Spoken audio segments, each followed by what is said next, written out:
Last time we chatted, we began talking about a vibrational environment and kind of fleshing that out. And I'd like to take a vibration into that, or take that environment and flesh out the whole notion of the vibration of intimacy, how that fits within Source's view of the relationship with us, and how it fits into our relationships among each other and between each other.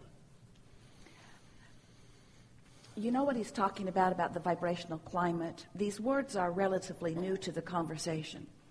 But for a while, we've been explaining to you that you are vibrational beings who are, without even knowing it, often launching these rockets of desire, which are becoming a vibrational reality, even though you may not know it, because they haven't manifested. But everything that manifests is vibrational first. And so when there is something that you have been wanting, it exists in a vibrational realm. We referred to that realm as different things through the years. We began calling it a vibrational vortex. We've called it a vibrational state of being. We've called it vibrational content. We've called it the rocket of desire. We began calling it the vortex of creation. So there is this vibrational version of things that will later manifest. And now we're talking about how you can be consciously aware that there is a vibrational version and be happy about the fact that the vibrational version exists, rather than unhappy about the fact that the manifested version doesn't yet exist. In other words, happy about your feeling of prosperity even though the money's not in the bank yet.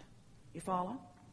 So the big question for our human friends is, all right, Abraham, so I will accept, I'll play your silly game that there is a vortex of creation, that there's a vortex, and that everything I want is in there. I'll play that game. But I want it to come out where I am, or I want to go in where it is. I don't just want vibrational versions. I want to spend the money.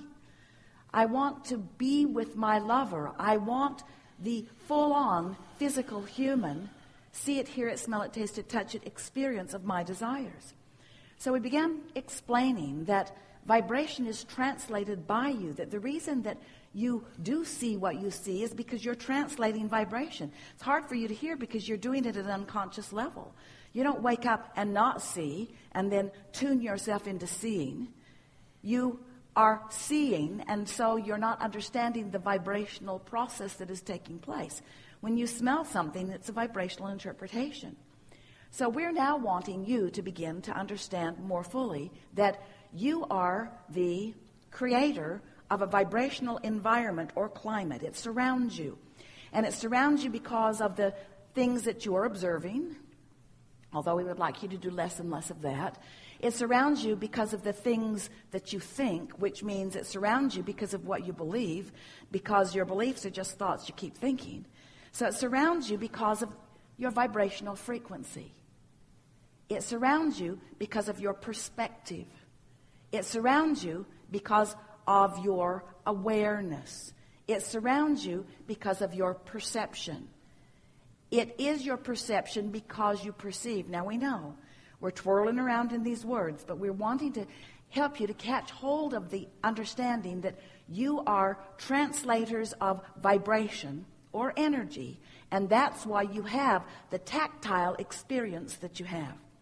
So it is not as far out as some people think it is, or as Esther likes to say, some think peep it is. After she's had tea martinis. It's not as difficult as some people think that it is to get a conscious grasp on the understanding that you are thinking things into being, that thoughts create things, that you are the creator of your own reality, because that is the way that it works. So we're trying to awaken within you your realization that you are perceivers, and that your perception is about your vibration. And now we want you to understand that your perception is about your chosen vibration, that you can choose to offer a vibration. But it takes some practice, and that's this vibrational climate that our friend is talking about. For a while we called it a grid, because it's where you stand, and it will fill in later with all of the details of life that you love. But the grid sounded a little too rigid. And this climate is something that is fluid and moldable and movable and creatable by you. It's the atmosphere that you've created. And the best way to describe your atmosphere, if you want an easy way to describe it, is your mood. Your mood describes your atmosphere. So once you've accomplished a mood that is in vibrational alignment with what's in your vortex, with your source, with your inner being, with that which is us. Once you've created or accomplished, might even be a better way for you to hear it, this vibrational attitude or atmosphere or climate or mood. Now, since there's no variance or very little variance between the frequency of what you've been asking for and the frequency of who you have really become, what you've expanded to, what you've evolved to, and what you're doing right here, right now, in this powerful, red-hot minute where all of your power is. Once there's no or very little vibrational variance between that aspect of you and this vortexual aspect of you, now you are allowing yourself to perceive this experience, this moment in time, through that broader vantage point. In other words, you get to see the world through the eyes of Source. You get to experience this moment. That's why you see the dime, which in many cases is like a needle in a haystack. That's why you're inspired to take this exit, so that you can rendezvous with this experience, so that you can experience the joy of something that you've been asking for. Because really, friends, there isn't anything that you need to get done. There isn't anything that you're supposed to be doing. There isn't anything that if you leave it undone, there is angst in the heavens because it was left undone. We're not saying, oh, we hope this generation would get to that. There's nothing like that. This is all for your creative exploration and adventure and expansion, joyous expansion. So now, that brings us around to a very good... So now, express your question about the intimacy, or bring it around to what you're wanting to talk about. Sure. And isn't it easier now with the idea, with the understanding that you're having whatever experience you're having with the fullness of Source? So what you're seeing is more vivid. What you're smelling is more vivid. What you're tasting is more vivid. Mm-hmm. Everything that you're experiencing is more joyfully vivid. Because you can't hook up with Source and have it otherwise. So in a vibrational environment of intimacy, I don't want to say that it's nothing more than seeing through the eyes of Source, but is that what I'm hearing you say? Well, we understand your reluctance to use the word "the nothing more," because what could be more right. than that total immersion in this moment in time? Mm-hmm. So what goes into the creation of that vibrational environment of intimacy, whether it is with Source, your inner being, or another person? How do you begin that if you haven't started it, and then how do you continue it once you get that momentum going? Well, the thing is, you can have all kinds of experiences with other people because you're meeting up on whatever mood or environment. We were calling them for a while, and it's still a good way of exploring it.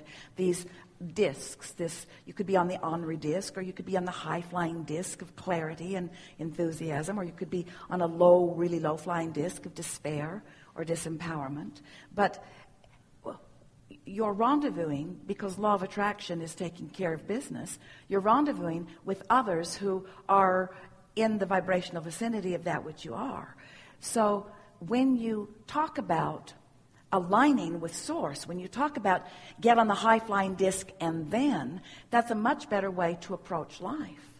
In other words, nothing is more miserable than two people coming together for any kind of experience with neither of them being in vibrational alignment with who they are, and nothing is more delicious than two people or any coming together after individually being in vibrational alignment with who they really are.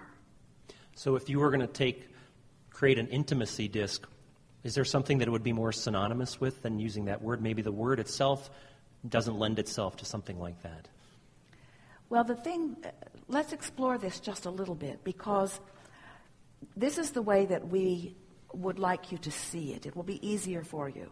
So you go to, let's say that you get tuned in to who you really are, and now you're in a library looking for books. Well, some are going to appeal to you and some are not, because of the frequency of where you are. It's just like looking for a movie on your movie channel. The way you feel is what causes you to choose what you choose. So it's getting on the high-flying disc and then choosing a conversation about money, or an experience about money, or a conversation about intimacy, or an experience of intimacy. In other words, we're talking about alignment and the intimacy is the and then part. You see, the reason your question is so fascinating, and the reason you're twirled up in it just a little bit, is because most people do look for the experience in order to affect the vibration. And so we're encouraging you to find the vibration that inspires the experience. That's why even we're out here on the leading edge, friends, and you're up to speed with us, so it's going to be fine. It's why as we were talking with our friend just now, that when you have taken the time to find vibrational alignment, then the manifestations begin to come. And it's the reason that we wanted to point out that the ideas that are flowing, he was talking about running and meditating while he's running, and then ideas beginning to flow. And we wanted him to feel, and we know he already knows, and some of you do too, that those ideas that feel like they're coming out of nowhere, those ideas that you are claiming as my idea, they are your idea, but they are manifestations of a frequency that you've maintained for a little while. And so the idea about the experience of the intimacy that you may be looking for may be the first manifestational step toward that. The key is to get on that high-flying disc and then follow through with the inspiration that comes. And what we are saying is we would call then the experience of intimacy with anyone, whether it's an intellectual intimacy, whether it's a sexual intimacy, whatever the subject is, it's inspired. When it is inspired from alignment first, that is intimacy. Right. It's like, have you ever watched the birds flying and noticed the perfection of their rhythm with one another?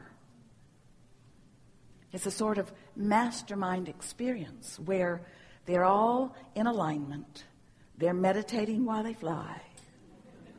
They're tuned in, tapped in, turned on, and they are receiving an impulse about where to be. Esther would say, which one of them is in charge? Who is calling the shots here? And we want you to know that it's that mastermind, it's that broader perspective, it's that collective consciousness that you're wanting to come into alignment with, you see. And you've had that experience, especially in intimacy. In fact, that is a subject that most helps you to understand what alignment can be like, you see. Unless you're getting all twirled up in the physical aspects first. You've heard us say often, you're looking for love in all the wrong places. And what we mean is we playfully say that to you is get into alignment and then follow the inspiration, rather than standing in a place of less than what you really want to feel and saying, what could I do? Who could I call? What could I go do? Where could I go? What could I do that will bring me out of this funk? What could I do that will cheer me up? Oh, I think I'll go find someone to be intimate with. And we say, sometimes it works because it is distracting. And sometimes it works because elements are important. The same elements that are necessary for alignment in meditation are often relevant then. In other words, there's more breathing, there's more singular focus. You're usually not thinking about all kinds of other things. You often have a common purpose in mind. In other words, but if you're in alignment and then you feel the inspiration, there's so much more. Yeah. Right. Yeah. Very good. Thank you. Really good.